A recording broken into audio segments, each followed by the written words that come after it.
Senator Alma Francis Heiliger, I note that you are in the chambers in St. Thomas.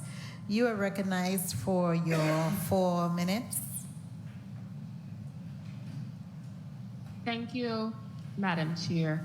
I don't think I'll occupy 4 minutes because as I have listened to many of the testifiers and individuals here supporting this piece of legislation, I'm definitely honored to say that I will be supporting this piece of legislation.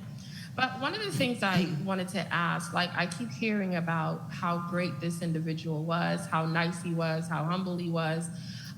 What I would like to know is,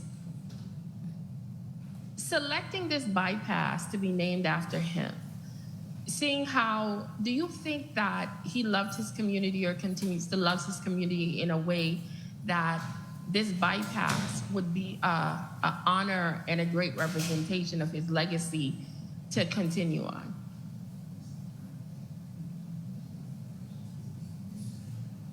Senator, who is that question directed to? Well, any one of the testifiers that are there. Oh, okay, then I will ask Mr. Robert Moorhead if you want to comment on the question that Senator Francis Heiliger asked. Do you need us to repeat it? Yes, please. Kindly repeat your question, Senator Francis Heiliger. This bypass being named after the honoree here today, do you think that this is a great representation of who he was as a person, so throughout years that his legacy will live on? Yes, Robert Moorhead, I certainly do. Winty Nilsen is an awesome individual, as I said in my testimony, and I couldn't think of a person that would be more deserving to receive this accolade than Winty Nilsen. So I too join in thanking Senator Francis and Senator Gittens and all those responsible for recognizing Winty Nilsen for the great work that he's done, especially in this bypass project. Excellent. And from what I hear and continue to hear, the bypass project, even though it took quite a bit of time, his constant encouragement and desire to really get it done was definitely a plus. So I will be voting in the affirmative, and thank you, Madam Chair, for the time. Thank you. Next, I recognize Senator Alma Francis Heiliger for your 5 minutes. Thank you. Good afternoon to the testifiers, people of the territory. Good afternoon to my staff and my colleagues. My first set of questions have to do with, I need to know, to Director Farrell, from your perspective, outside of receiving death benefits and dealing with healthcare issues, what is the next top concern you see veterans come into your office for to get assistance with? Honestly, Senator, that one, the healthcare concern, it is the one that takes... It consumes most of the time. Consumes almost all of the time, Wow. to be quite honest. That is the major concern. Everything else seems to be running Almost secondary. nicely. Okay, I understand. Within your office, in order to better help serve our veterans, is there a specific area you would like to see or potentially get additional funding for to beef up? But based on what you're saying, that might be maybe helping out with healthcare concerns. Correct. Because if everything is focused around that, I might sound you might need a little bit more help in that area to process those concerns. Yes. That will be that topic. Okay. When you spoke about registering, making sure that the veterans know that they have to file claims, et cetera, and some of them don't know because of the story you just shared, outside of, say, the radio program, how have you been able to, or you plan to, reach out to veterans to let them know of important information such as that? I do have quite a few ways that we do outreach. Okay. One being the radio show that I mentioned. Secondly, we have a website where we have all our policies and information that's we're putting out there. We also have a social media page. Uh-huh. In addition to that, we have a texting service to where every press release that comes out of the Office of Veterans Affairs, once the veteran signs up for this texting service, they just have to sign up once. And after that, every press release that we send out go directly to their personal cell phone or whatever number they give us. That way they are kept updated all the time and in real time. Okay. Well, the reason why I'm asking is several things that you just spoke about. I'm also looking at the age demographic of some of the veterans. The radio show would be limited to more than likely just listeners to that particular station. A website, unless a veteran has a computer or access to one, and they know the location of the site to have to go look for it to potentially get information. Social media, it's the same thing with just having a standalone page. Do you do more things more active, such as, say, running ads or printing in the newspaper, doing more interactive things as community outreach? Because the things that you listed, as much as I'm sure that they do assist, 2 of them alone require people to have to come. How do you reach out? Is there anything additional you do to really, because that's one of the concerns I'm having, is understanding how our veterans get the information short of potentially coming into the office. So we do run ads on some of the radio stations, especially when it comes to our town hall meetings. And if you come to a town hall meeting, you see that the communication is quite effective because there's standing room only within those town hall meetings. Well, I've attended some of those types of meetings, either called via the government or the veterans themselves. Right.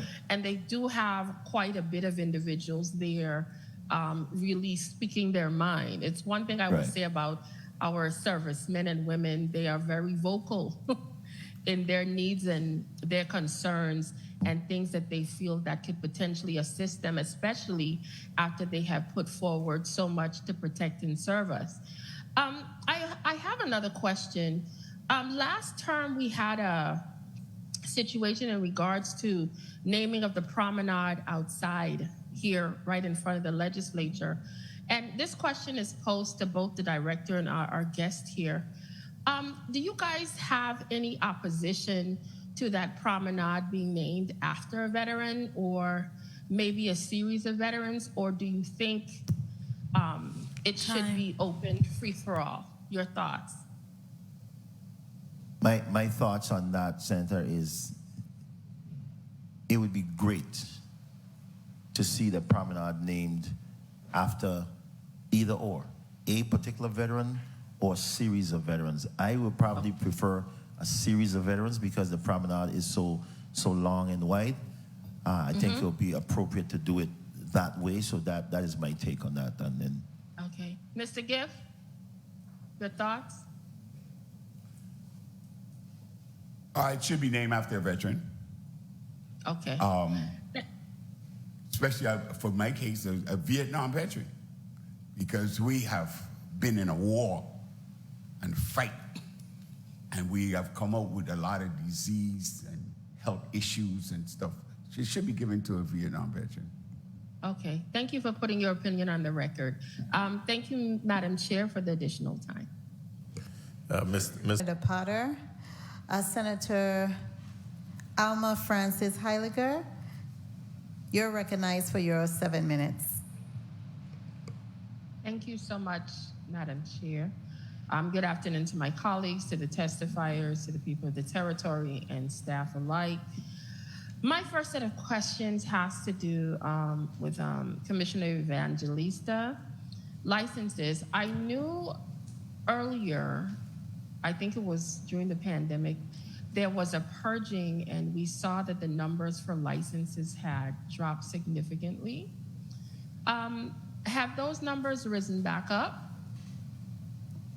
Good afternoon, Senator. Are you asking about licenses on the system or number of licenses that we have issued? licenses through your department that you have on the system, like that you have issued. Sure. So I'm happy to report to you that our economy is booming. The number of licenses, new licenses issued have increased, but also the number of renewal of licenses has issued. And I think it's a testament not only to the PSA that we educate before we regulate, so it's cheaper to actually renew your license than get stuck with a $500 citation operating without a business license. But in fact, Team DLCA, the licensing division, as well as the boards and commissions division, has just been pushing them out as quickly as they humanly can. Of course, you may get a call from a constituent. I may get a call from my boss about a license. You know, we're not perfect, but we're aiming to be as efficient as possible. Excellent. I'm happy to hear that, because when I was hearing the numbers were dropping, I was very concerned as were we able to bounce back and individuals started to come back in and either pick up. What business would you say that you have seen an increase in licenses being issued here in the territory? I'll defer to Director Graham to give him some airtime. Thank you. Well, thank you, Commissioner, for that largesse. Senator, very good question. What we noticed during the pandemic, a number of brick and mortar businesses seemed to have sort of restructured. And so basically many of those businesses ended up rethinking what they were doing, and we ended up with businesses more itinerant vending licenses. And so I could say that where we were at the beginning of the pandemic to where we are at the end, the number of licenses for itinerant vendors appear to be higher. And so those are businesses who are doing mobile. There are a lot of individuals who may have lost their jobs and rethinking or retooling their skills, had decided to get in business for themselves. And one of the easiest ways to do that, especially on the retail side, is through itinerant vending. Excellent. I have a question in regards to businesses that provide money transfers. One of the things that I've noticed is that, and even with calls to my office from constituents, is some of these businesses are refusing to take ATM cards, credit cards, etc. Now, our laws require all businesses in the territory, I believe it's 50,000 or over, if I recall correctly, that these businesses have to be able to allow for individuals to utilize these forms of payment to transfer funds. Does this also apply to companies, for example, like MoneyGram or Western Union? Because I do see some businesses allowing for this, and some of them downright refuse the consumer to be able to use their ATH card they would send them to go withdraw the money and come back. And that's a major complaint that I hear from my constituents, and I need for you to speak on that. Is that a requirement by law, or do these types of businesses have that ability to refuse that form of payment? Thank you for the question, Senator Francis Heiliger. Those type of establishments that you mentioned, the cash transaction, cash transfer, they're actually regulated by the Division of Banking and Insurance within the Office of Lieutenant Governor. So perhaps in operating that type of business, they're not permitted to, quote unquote, allow a consumer to use their credit card, and they actually have to provide cash or some other payment. Usually the complaint is for the ATH cards, where they could just swipe the money directly from it. I don't think it's so much the credit cards, the ATH cards. So I'll do a follow-up with banking and insurance with the Lieutenant Governor's office. And please be sharing the response with me, because I'd be interested to know what that response is. Thank you so much. I will definitely get in touch with them in regards to that. I wanted to ask about the grants that you received during the American Rescue Plan Act of 2021. What specifically have those funds been used for, or are you planning on utilizing them for? Sure, the funding that I mentioned was actually used to procure the kiosk for the vendors plaza. As it relates to those kiosks for the vendors plaza, I have spoken to some vendors that are very, very concerned as to the size of them. And I have heard verbally many different stories. Does one kiosk hold one vendor, two vendors, or four vendors? Thank you very much for the question. One roof holds 4 vendors. Pursuant to the existing rules and regulations, the size of a vending spot is 8 by 8. Each spot, including the arms that will be used to hang clothing or whatever merchandise you have, up to the roof line is actually an 8 by 8 section. So the floor footage is 8 feet by 8 feet? Yes, Senator. And then whatever within that 8 feet by 8, how tall are the units? So, because I'm trying to get a visual for maximization of the space, because many of the vendors that I've spoken to were concerned as to, as you knew, many of them had like 10 by 10s, 8 by 8 vendor, the tents. Correct. So, and me looking at those, they don't look that big. So Right. I No problem. too was trying to understand the numerical Sure. square footage. So, and I'm glad of you the brought this space. up so that we can discuss it.